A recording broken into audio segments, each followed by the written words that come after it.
Good evening, everyone, and welcome back to Concerned Citizens Media to highlight the seriousness of COVID-19.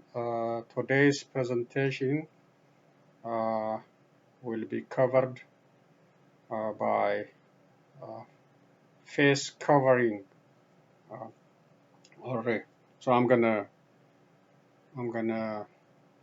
complete the news, all the activities for today by covering my face with a face covering, which is recommended by medical experts to fight COVID-19.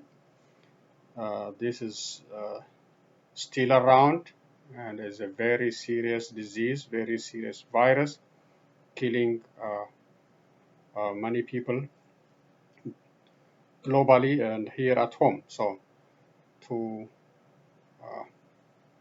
highlight its seriousness,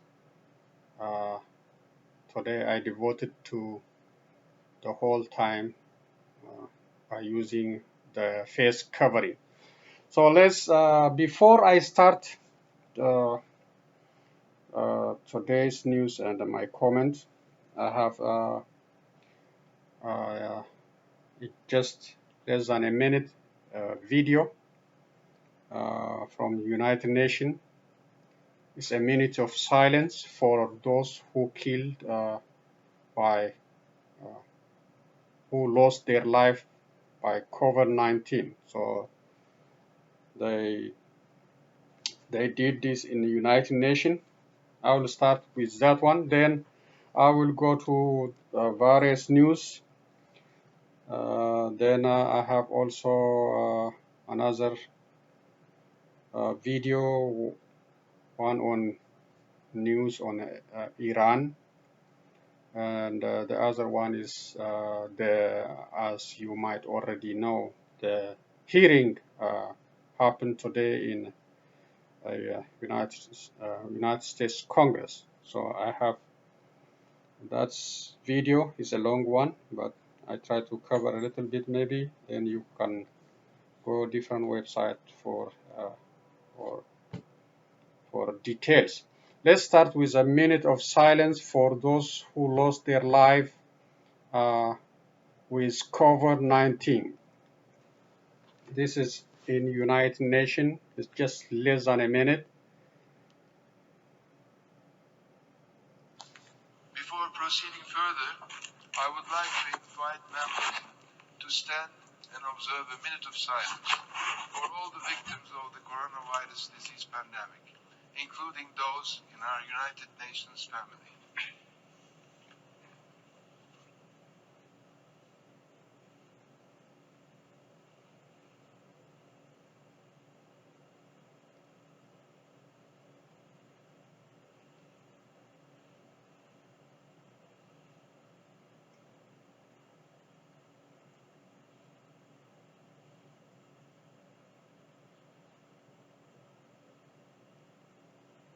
I thank you.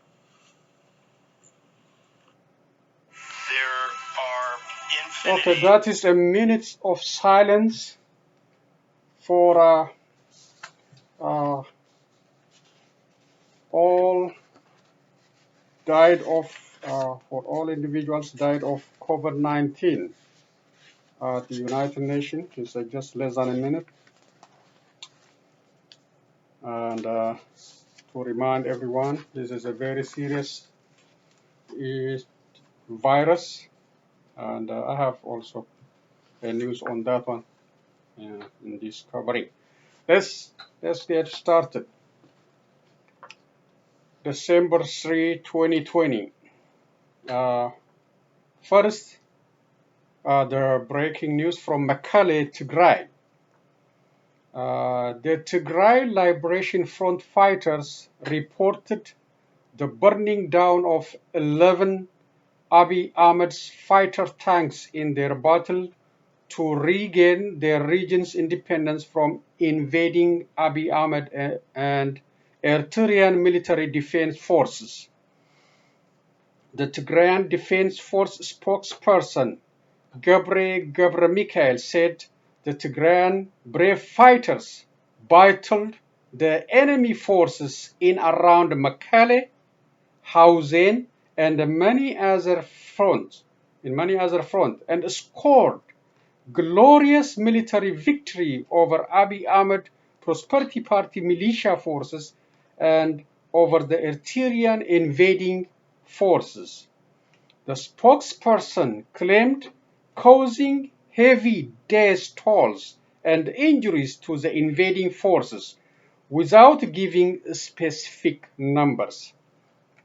The spokesperson also blamed the invading forces for the destruction of public properties by fighter jets and targeting the peaceful citizens in cities and towns. Cities and town. He blamed Abiy Ahmed for allowing the Eritrean Defense Force to do whatever on the Tigrayan people, including looting their properties, killing peaceful residents, including children, teenagers, and to carry out other atrocities. This is not a law and order operation. It is a war intended to eliminate Tigrayan survival. Residents survived the bombing, said on their interview with local reporters. The spokesperson warned that Tigray will be the burial ground for invaders, and their fight will not stop until all the invaders are out of the Tigray region. The spokesperson's victory claim never been verified by other independent media. In the meantime, Mr. Getachew Reda, TPLF Central Bureau member and former EPRDF communication person, gave an interview with local media from unknown location today. He claimed Abiy Ahmed and Eritrean President Isaias Afwerki are attempting to take Tigray and the Tigrayan people into the Stone Age. They are bombing and looting public infrastructures such as hospitals, schools, hotels, factories, and similar public facilities. When they got defeated in the battlefield, they bombed these civilian targets to hurt the Tigrayan people. Mr. Getachew Reda said, capturing Mekelle is not the end of the war. Their fighters and the Tigrayan people are determined to recapture all their territories of Tigray from these invading forces. Credit for this news, Tigray News.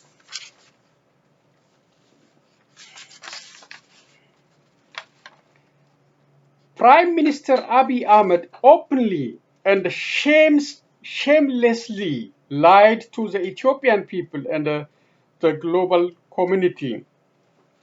In his speech to the worthless Ethiopian parliament members, Abiy Ahmed said that the war in Tigray region completed without a single civilian death. Reports coming out of the area are revealing heavy civilian deaths and hospitals facing with a shortage of body bags to take care of the dead. The other prime minister's lie is about citizens fleeing the conflict zone and entering Sudan. The prime minister said only 30,000 residents are crossed into Sudan and no women and children are in this group. That's a lie. The UNHCR and various media outlets reported more than 45,000 refugees from Tigray region crossed into Sudan, including thousands of children, teenagers, and women. as you have already seen with different videos, you know, with credible media coverage. So many babies, children, teenagers are visible on those refugees. The Prime Minister is attempting to undermine global concerns about the war he is conducted on his own citizens. He is also trying to claim these refugees are fighters from the junta group, as the government call the TPLF fighters now. The Ethiopian parliament was climbing and admiring the Prime Minister instead of challenging him on factual accounts. It might be an attempt on the Prime Minister's side to avoid the war crime the global community had been repeatedly advised him to avoid, especially before the war in the capital city, Mekelle. Misleading the public is a crime, and public office holders should be accountable for what they are informing their citizens and the global communities. In the United States, lying repeatedly caused President Donald Trump to lose his attempt to remain in the White House. So lying repeatedly plus some other misleading conducts of the president caused him the White House. It is not clear if Abiy Ahmed faces similar situation in upcoming unscheduled Ethiopian election. That remains to be seen. If there is open election, free election, and if people are allowed to raise their concerns without fear, he may lose that election. But I don't think that is coming. I don't think free and fair election will be coming under Abiy Ahmed. We got all the security apparatus, all the government system under his control. So I don't expect to see free and fair election in Ethiopia. Prime Minister Abiy Ahmed is claiming that he is conducting law and order operation on the Tigray region. However, law and order are broken everywhere, especially in Oromia region under his leadership. Prisoners released on bonds by judges, rearrested by regular police officers or by his undercover security officers, probably by his behind-the-scene phone orders. Under legal government system, if the prisoners are allowed to be released by judges, the police do not have authority to rearrest these released individuals. If the rearrest occurred, the police would face criminal penalty for that. This is the correct law and order. Many Ethiopians, especially Oromos, are jailed. No, excuse me. Many Ethiopians, especially Oromos, are piled up in prison, hoping to seek justice under Abiy Ahmed administration. By all indications, this is an illusion in Ethiopia under current leadership.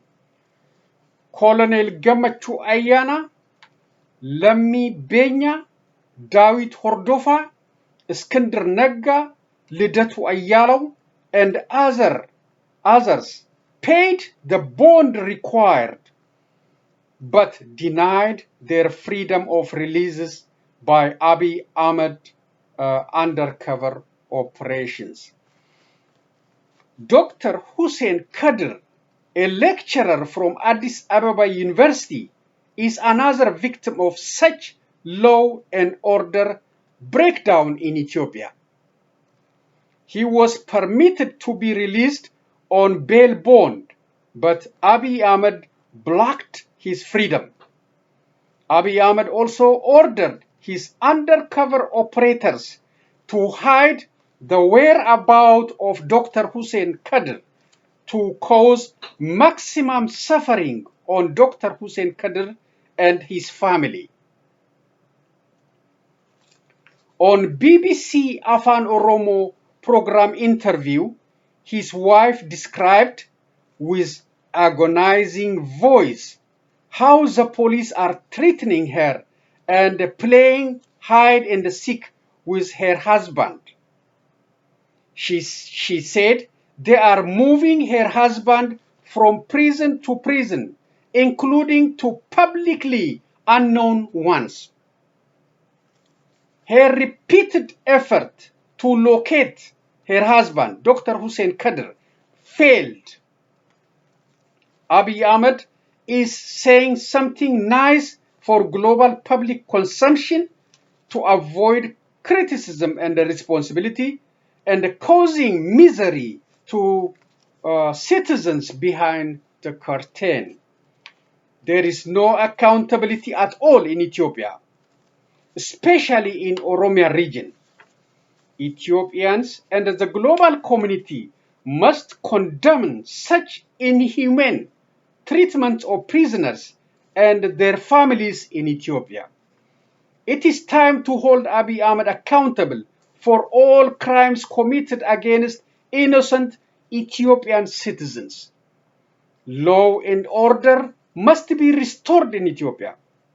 Cheating the global community through rosy speeches must come to an end. So that is the news and the comments of from concerned citizens media.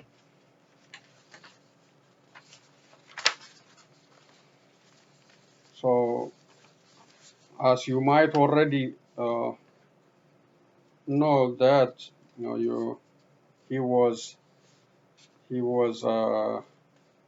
speaking one time on media for global consumption, try to say he is the justice system, the police, they're independent of him.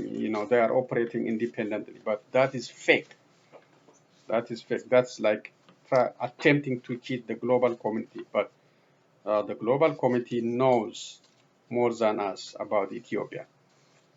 If it is independent judiciary system, how the police are conducting, they know everything, but they are waiting for the proper time to act, to make him accountable.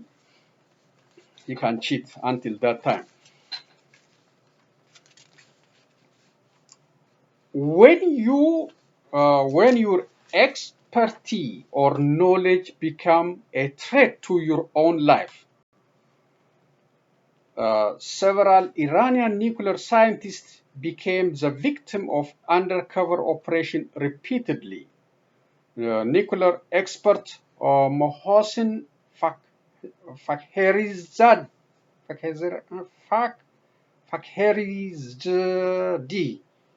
is a recent victim of such coordinated undercover operation.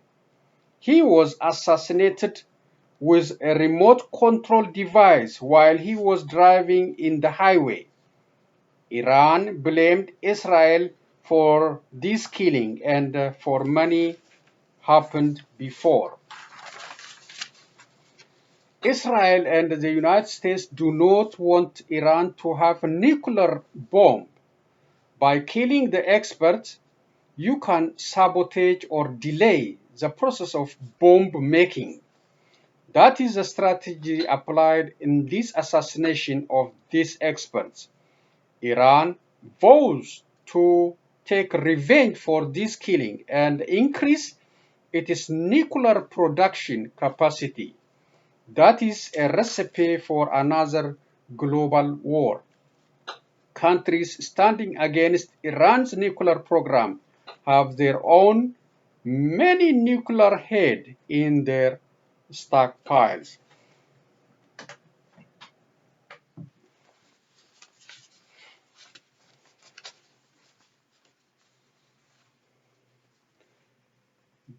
Okay, this one is about frozen embryo.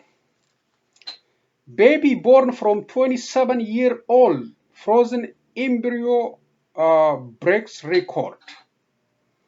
Molly Everett Gibson may only be less than a month old, but she has already made history weighing 6 pounds 13 ounces. Molly, who was born October 26 to parents Tina and Ben Gibson, spent more than 27 years frozen as an embryo before being transferred to her mother's uterus on February 10. The embryo was frozen in the fridge for more than 27 years. The time the embryo spent in frozen preservation set the new record for longest frozen embryo to ever come to birth, according to research staff at the University of Tennessee Preston Medical Library. The previous record was set by her own sister, Emma Warren Gibson, who was born in 2017 after 24.5 years frozen in preservation. So she broke her own sister record. Her sister was 24.5 years in frozen preservation. So Mali broke the record by staying longer. That's 27 years in frozen. It's a miracle in science. It's thanks to the technology. So this is especially for those interested to save their eggs. If they are busy now, they can preserve it for future, and when the time is right, they just fertilize it. For further details on this story, you can check it out. Good Morning America website. They have the picture of those sisters and their families and other details. So if you are interested in this story, you can check it out. Good Morning America website. Okay, the last news for today is, as I said, is COVID-19. COVID-19 is a very serious issue. If you remember, in 2001, America went to war because terrorists trained in Afghanistan carried out the attack in New York, which killed how many? Only 3,000 people. Only 3,000. And we are still fighting, still attempting to close that war and come out from that war after 20 years. Okay? And we are still in Iraq. We are still in some other places fighting on that causes. September 11, 2001. How many people died due to COVID-19? Is how many times that number? And whom we gonna fight? Whom? There is no country that we can take our ships, airplanes, drones to fight it. No way.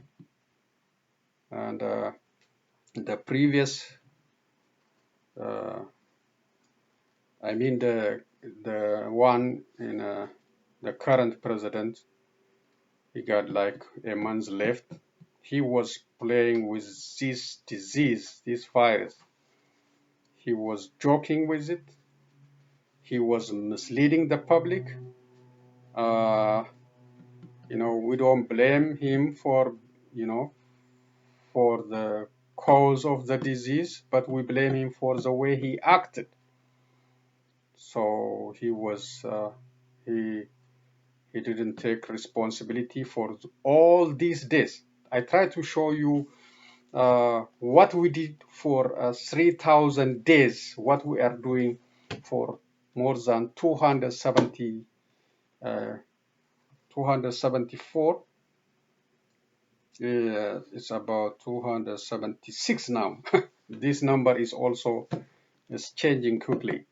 So the only thing we can do is fight it with vaccines very soon.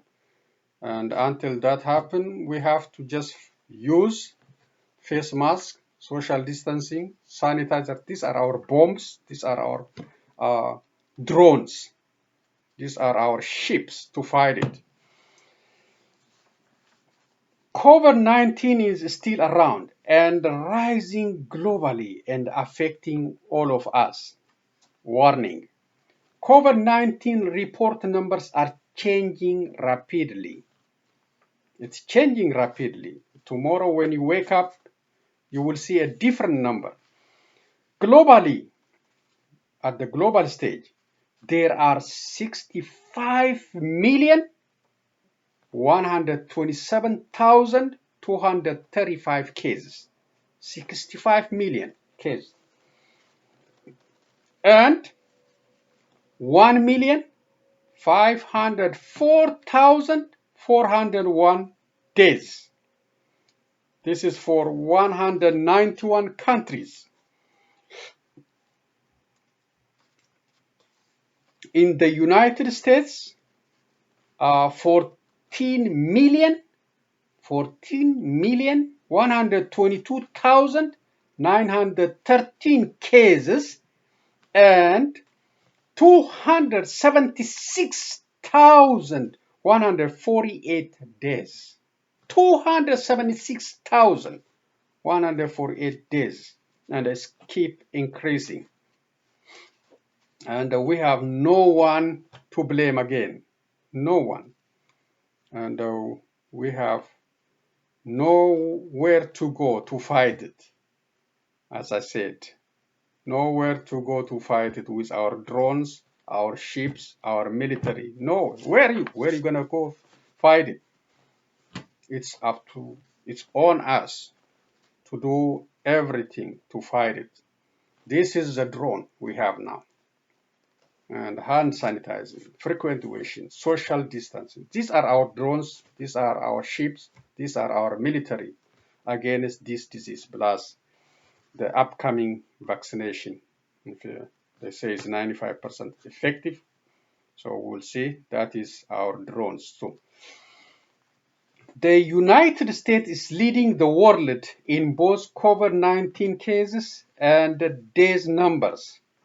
India is second with 138,648 days and 9,534,964 cases. Brazil is the third country with 175,270 days and 6,487,084 cases.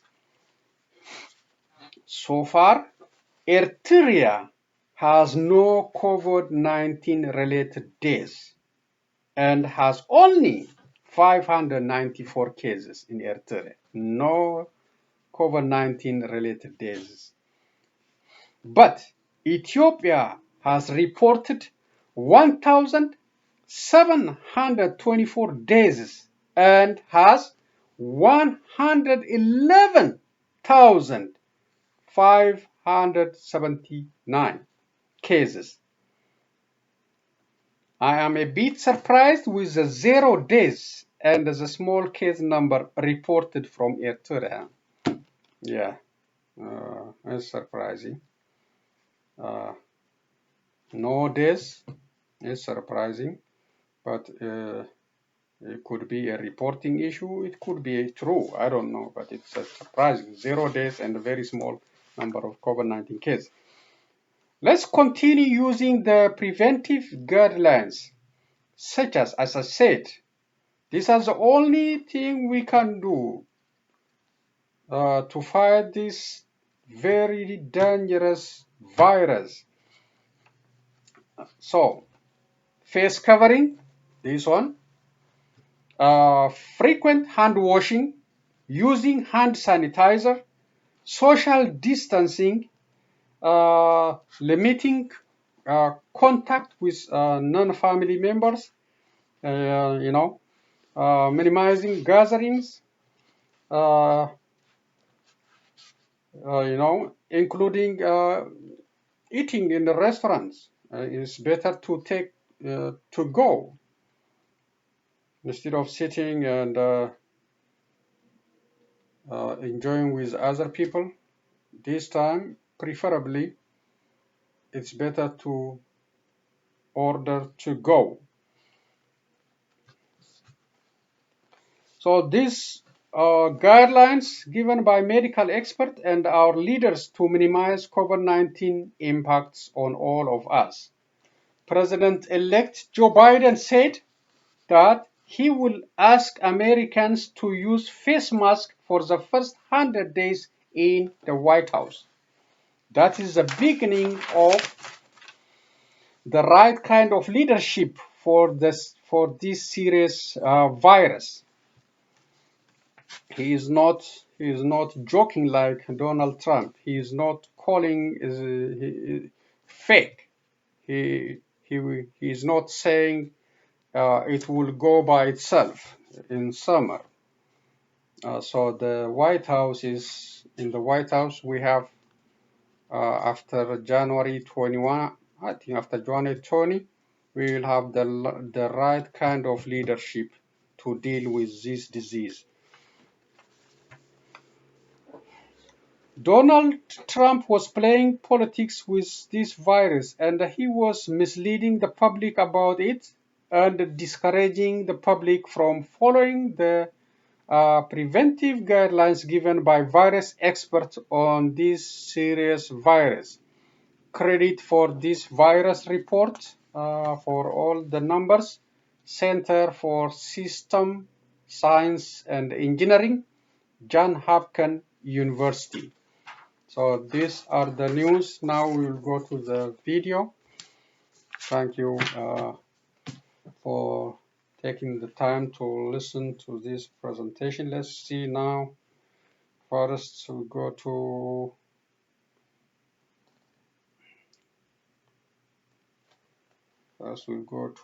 Iran. After that, we'll go to Ethiopia. The hearing on Ethiopia. Let's see first the Iran video.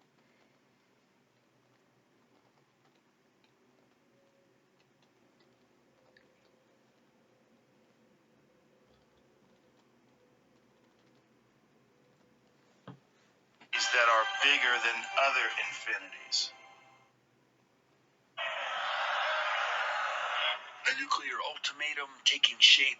Iran's top religious and constitutional watchdog body has approved a new law passed in parliament this week. The bill gives European parties to the 2015 Iran nuclear deal just 2 months to ease sanctions on the country's oil and financial sectors. Otherwise, the Iranian government will be required to block UN inspections of its nuclear sites and significantly increase its uranium enrichment. It's a deadline even President Hassan Rouhani says is not helpful. که البته با اون مسببه دولت موافقت نداره و اون رو مضر میدونه برای روند فعالیت‌های دیپلماتیک. The new bill complicates matters for both Rouhani and the incoming U.S. administration. President-elect Joe Biden has said he's ready to return to the seven-nation Joint Comprehensive Plan of Action, but only if Tehran returns to strict compliance with the deal. Since Donald Trump withdrew the U.S. from the JCPOA in 2018, the return of punishing economic sanctions has been met with a gradual abandonment of Iran's commitments, despite European efforts to keep the deal alive. Iran has already breached the roughly 3.7% purity limit set by the JCPOA. Its current enrichment level is at 4.5%. The new law sets enrichment targets at 20%.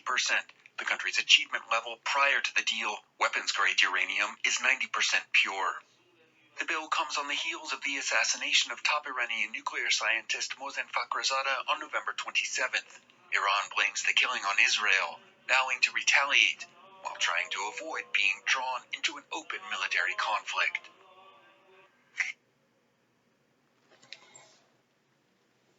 Okay, that's a report on Iranian nuclear issue. The new legislation they just approved because they are angry on the killing of the scientist Hassani. It's an expert assassinated on the highway by remote control. That's why I said being an expert, we should be admired for being an expert, not assassinated for that knowledge, but knowledge is your enemy sometimes, as it happened in Iran on multiple nuclear scientists.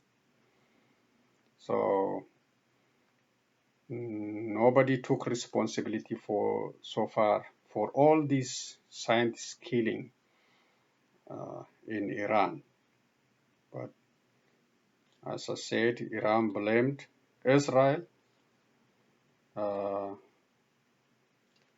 and she vowed to attack if that happened. Plus, if she continue to produce more uranium upgrade, try to make a bomb, that's a red line for the United States and the Israel and plus the other Western country.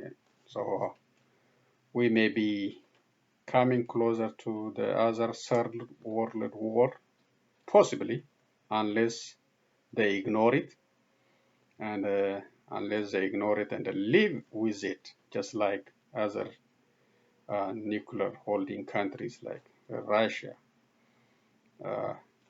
Israel, the United States, Pakistan, India.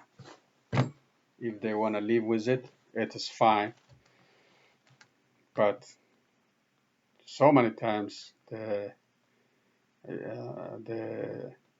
United States said they will not allow Iran to have a nuclear bomb. That is the issue, and we will see. But it is a dangerous escalation of in the Middle East. The assassination it may create complex to deal with that issue. So the last one is it is the hearing conducted today on the conflict in Ethiopia. Let's see. Yes.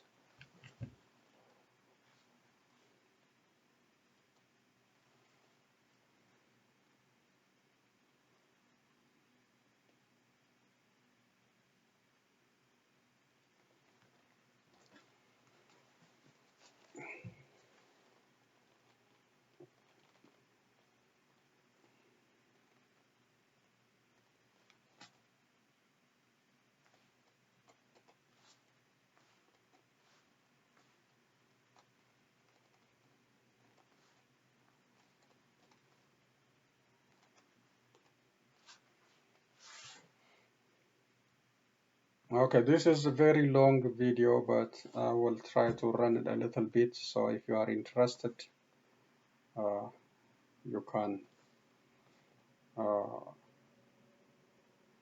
see OMN, or you can watch it on OMN media. That's for some. Yes. Come on. Each witness here says of the subcommittee at any point, and all members will have 5 days to submit statements, extraneous material, and questions for the record, subject for muting and unmuting themselves. And please remember to mute yourself after you finish speaking. Consistent with House Resolution 965 and the accompanying regulations, staff will only mute members and witnesses as appropriate when they are not under recognition to eliminate background noise. I see that we have a quorum, and I will now recognize myself for opening remarks. Pursuant to notice, we are holding a hearing on the unfolding conflict in Ethiopia. Today we are hearing testimony on the conflict in Ethiopia and would like to hear recommendations on what the United States and the international community can do to help stabilize the region and decrease the tensions between the government of Ethiopia and the Tigray People's Liberation Front.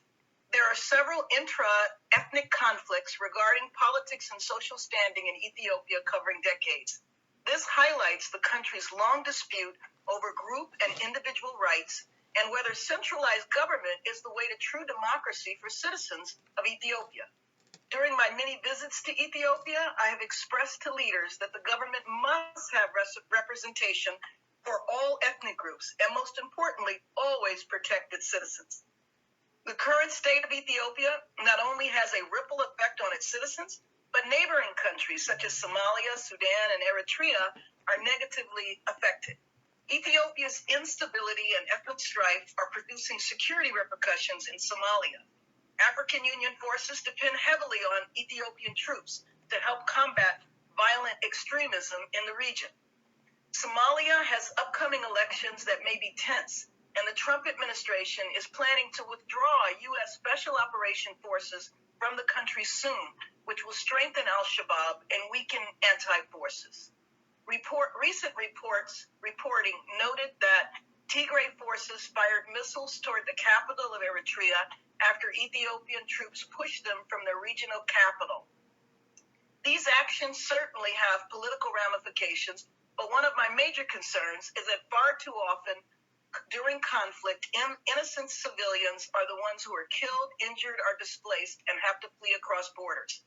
Another regional concern for Sudan, after 30-plus years of authoritarian rule, Sudan, which borders Tigray, is trying to peacefully transition to a democracy and strengthen its economy, and the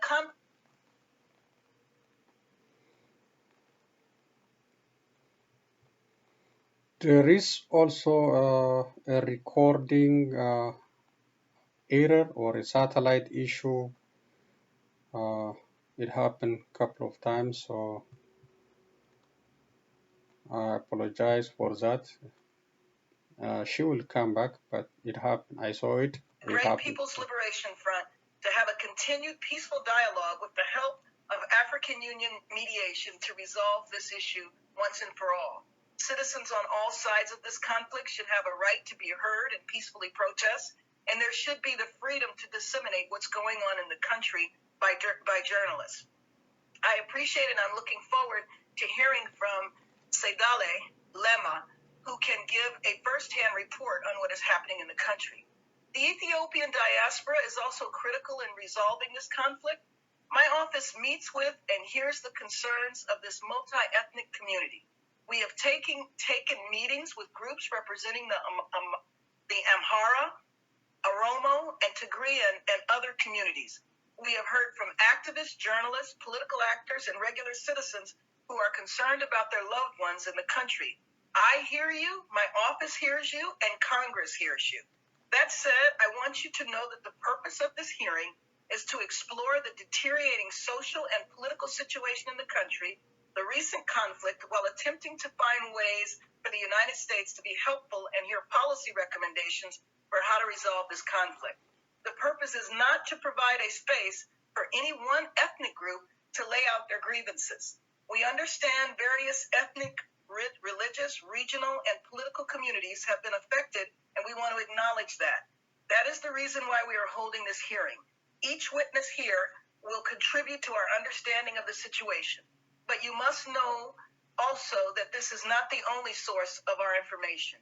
You know that the members present at this hearing today care about their constituents who are among the Ethiopian diaspora, recognizing the long-standing bilateral relations with Ethiopia and consider the country an important regional partner, but we must maintain a diplomatic posture and ensure that this hearing does not contribute to tensions back in Ethiopia. You will notice that we will raise your concerns and ask questions that you have raised in meetings or via email or written correspondence. I hope that you trust that we will continue to be champions for human rights in Ethiopia. I recently led the bipartisan resolution 1183 supporting respect for human rights and encouraging continued democratic progress in Ethiopia and condemning the targeted violence and destruction of property directed against ethnic and religious minorities, the excessive use of force by Ethiopian forces against peaceful protesters, the arrest of journalists and peaceful protesters who exercise their constitutional rights, and hate speech and disinformation that fuel ethnic and political violence by groups raised in Ethiopia and in the diaspora. I heard from constituents that the language did not go far enough. We hear you and we will consider this feedback as we raising the revise and concern, prepare but the Abiy legislation for Ahmed the new is Congress. not I listening would like to to thank none our of witnesses this for so far. participating in this important hearing. We all look forward to hearing your insight into the current situation in the country and recommendations for possible ways forward. When we decide to have a hearing, it is with great consideration, and mainly the push to have this hearing came from the diaspora. Sometimes it's difficult for us, though, to make a decision to have a hearing, because then when we do, people want us to represent one side or the other, and that's not the role for us to play here in Congress. So hopefully you will find this hearing productive, and you will understand that we are committed to the U.S. playing a productive role and assisting Ethiopia find its way to peace and unity. And this hearing is just, and the resolution is just one step forward. It will not be the last. Thank you very much, and I now call on the ranking member for his comments. Thank you very, very much, Karen, Chairwoman Bass, for convening this very, very important hearing. And as you said, we are listening, and I think it's important that we do it. It's totally bipartisan, and I want to thank you for that. It's been a real joy to work with you as ranking member, and at that point, you were my ranking member. So I think, it just shows it's all about the issues and the concerns. And obviously what's happened in Tigray region is very, very serious. The loss of life has been horrific. And so I think it's very important that we have this hearing today. So thank you very much. Indeed, it is my belief that Ethiopia is one of the most strategically significant countries in all of Africa, Nigeria, in my opinion, being the other one, and there are others that are very important as well. But what happens there is amplified throughout the region. While I am hopeful that the Ethiopian government, since they've captured the regional Tigrayan capital of Mekelle, coupled with the announcement just made that the government will allow United Nations humanitarian assistance to flow into the region under their control, then hopefully that signals an end to armed conflict. But there is a concern, and I know you share it, Chairwoman Bass, that the fall of the capital does not necessarily mark the end of the armed conflict. It could be part of a stage, and we're very worried, all of us, about a protracted civil war characterized by guerrilla tactics. All the more reason why there must be a robust response by everyone. This concern is based in part on the history of the Tigray People Liberation Front, or the TPLF, and the geography of the Tigray region and Ethiopia. The TPLF, as we all know, came to rule all of Ethiopia following a successful guerrilla campaign against the Derg, a case of Marxist-inspired movement overthrowing a Marxist government in the early 1990s. As guerrillas, the TPLF used the highland terrain of Ethiopia, including Tigray, to their advantage. During the years of TPLF rule, the subcommittee was at the forefront of raising concern about human rights abuses. Following a critical hearing that I chaired in the spring of 2005, I traveled to Ethiopia, met with Prime Minister Meles that August, as well as with human rights leaders. I raised concerns directly with him in about a 2-hour meeting, especially the egregiously flawed national election, and the killing of dissidents that was occurring in the streets, and the mass arrest. And the next year, I introduced the Ethiopia Freedom, Democracy, and Human Rights Advancement Act, and following the passing of Prime Minister Meles, domination by the TPLF continued, and this subcommittee again held another critical hearing, Ethiopia after Meles and the future of democracy and human rights. And it was a resolution which I introduced along with you, Chairwoman Bass, HRES 128, supporting respect for human rights and encouraging inclusive governance in Ethiopia. It passed the House on April 10th, 2018, and it laid out milestones for transition from rule by the TPLF. Following Prime Minister Abiy's ascension, you and I met with him in Addis in August of 2018, and we were encouraged by his words, by his actions, including the release of thousands of political prisoners. The removal of the TPLF, as we all know, as the dominant power in Ethiopia, has brought a reform-minded Prime Minister Abiy to leadership in 2008, but it also unleashed protracted jockeying between other ethnic groups, most notably the two largest, the Oromo and the Amhara, as well as intra-ethnic conflict. Indeed, the Prime Minister's position among his own Oromo group is not completely solidified, and his pan-Ethiopian vision is challenged by Oromo separatists, such as the Oromo Liberation Front and now jailed firebrand Jawar Mohammed. These ethnic tensions are further exacerbated by a constitutional order bequeathed by the TPLF, commonly called ethnic federalism, which has led to the pitting of one group against another and fueled regional separatism and the desire to cleanse regions of other ethnicities. Though it may not be considered polite to discuss issues such as ethnicity and religion, one cannot understand the current crisis in Ethiopia without reference to the ethnic tensions which are often overlaid with religious ones. We in the Congress must be careful, however, and I think you pointed it out in your opening statement, Chairwoman Bass, not to inadvertently stir up further ethnicity-based division by taking the side of one group over another, but rather urge a path of reconciliation and negotiation, which will likely lead to no one being fully satisfied, but will help reduce tensions. Many individuals and groups can point to grievances, we know that, and they are well-founded grievances, whether historical or ongoing, and they are real. The war in Tigray threatens to exacerbate an already severe humanitarian problem. We have seen crisis upon crisis beset Ethiopia in this year alone. Not only did COVID-19 impact Ethiopia, as it is for many other countries, including our own, but on top of that, there was a major locust plague, which has created major food insecurity throughout Ethiopia, the Horn, East Africa, and beyond. And now, armed conflict. There needs to be a time for justice and accountability for the atrocities committed by all sides, no matter what the exigent circumstances. Civil liberties, which Prime Minister Abiy, to his credit, helped restore in 2018, cannot be curtailed indefinitely. But first, we need to stop the bloodshed and address the humanitarian crisis. And the anti-ethnic violence and hateful rhetoric must end. As Secretary Mike Pompeo related in this call with Prime Minister Abiy on November 30th, there should be a complete end to the fighting and a constructive dialogue to resolve the crisis. He also stressed the need to protect civilians from further harm, including those fleeing the conflict, crossing the border into Sudan, and respect for the human rights of all ethnic groups, including Tigrayans. Fortunately, it looks like an agreement has been reached between the Ethiopian government and the United Nations to allow for unimpeded humanitarian access to areas of Tigray under government control. I hope that at a minimum, the basic needs of those who have been displaced in the fighting, which some estimate to be 1 million people, can now be addressed while political issues can remain to be resolved. Ethiopia, as we all know, is a great country, a proud nation whose roots date back thousands of years to the Old Testament. It retained its independence where others didn't. It's the seat of the African Union and a world leader. Its soldiers help keep peace in other countries in conflict, and its cultural and artistic influence is widespread. It is therefore absolutely imperative that Ethiopia not succumb to internal division and ethnic hatred.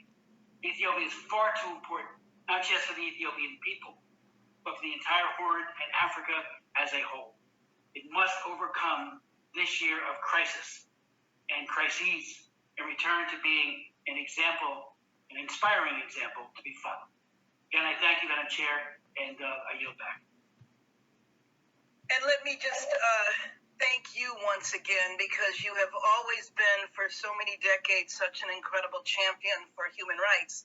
And I remember our visit to Ethiopia, and I just hope that we see peace, that the bombing stops, and that also full communication is opened up. I was encouraged that I know that humanitarian relief can go in, but obviously so much more needs to be done. Before I introduce the members, our witnesses, let me just mention that members of Congress, whether on this panel today or not, represent many different Ethiopian communities, many different Ethiopian ethnic groups. And I suspect that some of the members that are here today might, when it gets to their questions, reflect the questions from that perspective. That is one of the ways that we will try to handle the incredible amount of text messages, emails, phone calls that we have received from various sectors of the Ethiopian diaspora. And as Congressmember Smith said, it is really important that we try to maintain a neutral position, as much as various diaspora groups would like for us to take one side or another. It is just not appropriate for us to do that as a member of Congress. So now I want to introduce our witnesses, and I will recognize each witness for 5 minutes, and without objection, your prepared statements will be made as part of the record. I will first call on witness number one for their testimony, but before, let me read the bio of all of the witnesses. Our first witness, Mr. Yosef Bagwaza, is a senior regional advisor at Freedom House, managing Ethiopia programs. Prior to joining Freedom House, he was Secretary General of Ethiopian Human Rights Council, Ethiopia's foremost human rights organization, most known for monitoring and reporting on human rights violations.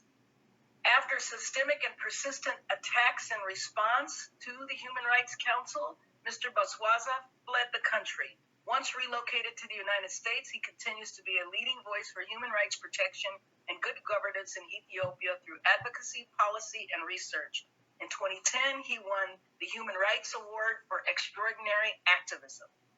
Our second witness is Ms. Lauren Blanchard, is a specialist in African affairs with the Congressional Research Service, where she provides nonpartisan analysis on African political, military, and diplomatic affairs and on U.S. policy toward the region to Congress members. Ms. Blanchard's portfolio has focused on East Africa, Chad, and Nigeria, and on security issues and military engagement on the continent.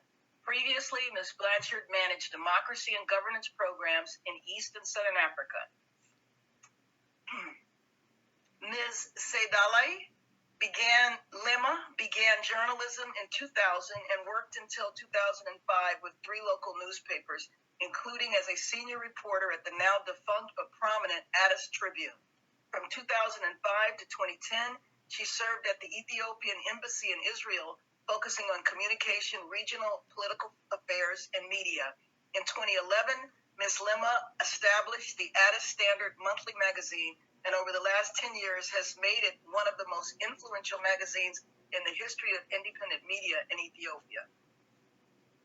Our final witness, Ms. Susan Stignant, is the Director of Africa Programs at the U.S. Institute of Peace that last month established an Africa Center to deepen, elevate, and expand the Institute's commitment to stem violent conflict in sub-Saharan Africa.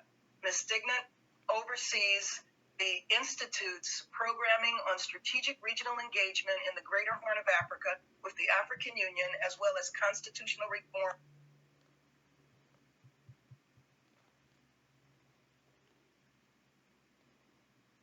Yeah, it's cut off again for the second time. As I warned you before, it happened for some technical issues. She will be back again.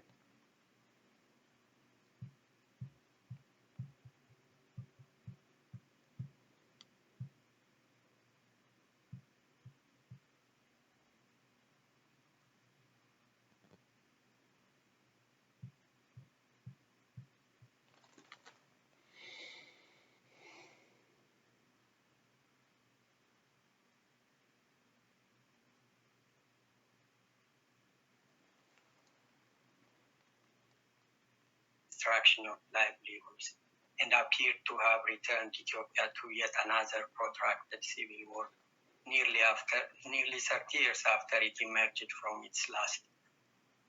These tragic events have also dealt a deadly blow to what would have been one of the most consequential democratic transitions on the African continent, with significant repercussions for enduring peace and stability on Africa.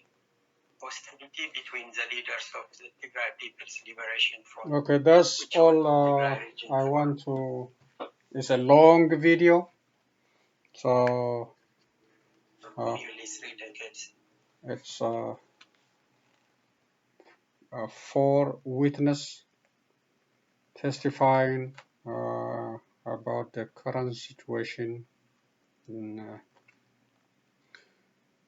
actually overall what's happening in Ethiopia under Abiy Ahmed, not only the current situation, but what has been happening for a while after Abiy Ahmed. So if you are, this is interesting to watch all of it.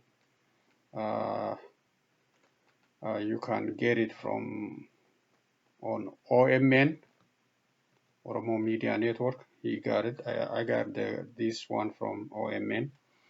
So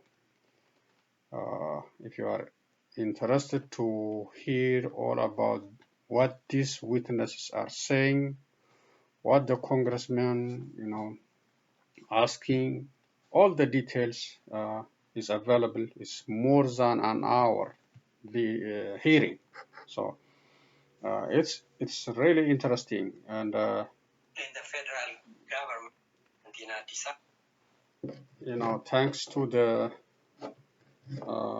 Oromo advocacy groups, they met with this congresswoman, Mr. Smith, and if you remember, the 20 congresspersons. They have the resolution before, and slowly maybe they will have another resolution. If the behavior of this guy is not changing, they may have a resolution which is stronger than expressing concern. Yeah, expressing concern is the first step. The next step is concerned with sanction, with a penalty to correct his behavior, to open up the system, to allow people to express themselves freely, without fear, without fear of arrest, torture, and people should have a right to demonstrate. Now they don't have. If they want to come out, they have a shoot to kill policy at this time. It happened in Awadai, it happened in RC area, especially Oromia is under the command post. There are security guards everywhere to shut the Keros and the Kares not to come out and demonstrate. They want to force them to stay in that way. But it will not be long.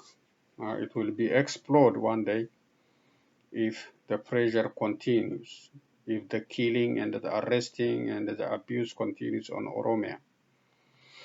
So that's all I have from Concerned Citizens Media. Thank you for your time. Thank you again. And follow the guidelines to fight this disease. As I said, this is our drones. This is our ship. This is our fighter jet. As I said, we cannot go fight somewhere. We have to fight it with all the means, with all social distancing, hand sanitizing, frequent washing, all the guidelines provided by medical experts and the political leadership. Be serious. is killing us. Let's fight it, and with Biden, Harris leadership, we will defeat this disease, and we will see. Thank you again, and I will be back with other news and comment. So long, everyone.